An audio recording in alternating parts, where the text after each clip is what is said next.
बिस्मिल्लाहिर्रहमानिर्रहीम। शुरू अल्लाह के नाम से जो बड़ा मेहरबान निहायत रहम वाला है। अस्सलाम वालेकुम। वॉइस ऑफ मुस्लिम में आने वाले तमाम दोस्तों को हम अपने चैनल में खुश आमदीद कहते हैं। हम हज के मुकम्मल तरीके के बारे में देख रहे थे। हम अपने टॉपिक को शुरू करने से पहले मेरी तमाम दोस्तों से गुजारिश है कि मेरी इस वीडियो को लाइक, चैनल को सब्सक्राइब और साथ दिए गए बेल बटन को प्रेस कर दे। इससे मेरी हौसला अफजाई होगी।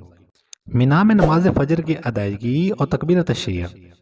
9 ज़िलहज्जा को नमाज फजर में ना में अदा करें। 9 ज़िलहज्जा की नमाज फजर से 13 ज़िलहज्जा की नमाज असर तक हर नमाज के बाद तकबीर तशरीह कहना वाजिब है।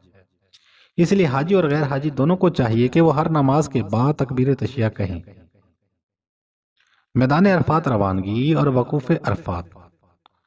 तलुए आफ्ताब के बाद गुस्ल, जो कि सुन्नत है, या वजू करके तकबीर कहते हुए अरफात रवाना हो जाएं।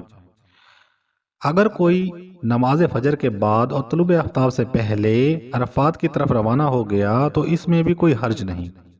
ज़वाल से सूरज गरूब होने तक मैदान अरफात में वक्फ करना हज का सबसे बड़ा रुकन है। अगर कोई हाजी ज़वाल से गरूब आफ्ताब तक एक लम्हे के लिए भी अरफात पहुंच गया तो उसका हज हो गया।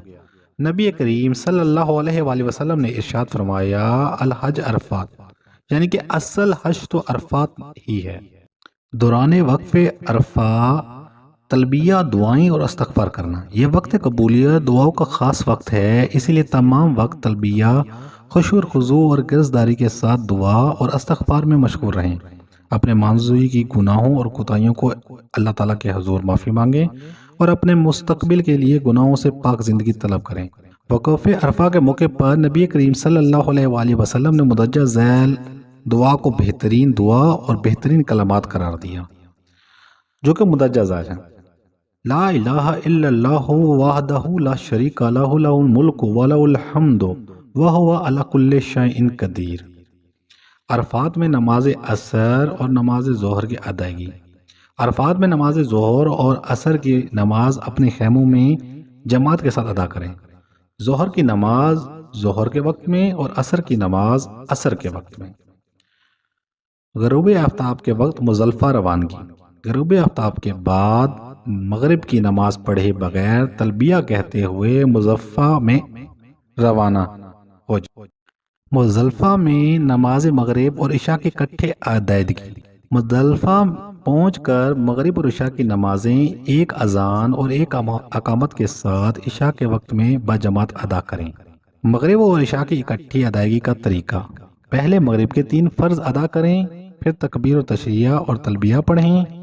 उसके बाद साथ ही इशा के फ़र्ज अदा करें और तकबीर तशरीह और तलबिया पढ़ें। फिर मगरिब की 2 सुन्नतें, फिर इशा की 2 सुन्नतें और फिर वितर अदा करें। मुज़ल्फ़ा में ज़िक्र, अज़कार और दुआएं करना, ये बड़ी फजीलत वाली और मुबारक रात है। इसमें ज़्यादा से ज़्यादा ज़िक्र, तलावत और तकबिया और दुआओं का एहतमाम करें। इस रात अपने परवरदिगार को इस खुशू और हुज़्न से याद करें कि दिल में अल्लाह रब्बुल इज़्ज़त के अलावा किसी और की याद नहीं। बाकी का तरीका अगले हिस्से में। अल्लाह पाक मेरी कमियों और कोताहियों को माफ़ करे और हम सबको अपना घर देखने की तौफीक अता फरमाए। आमीन सुम्मा आमीन।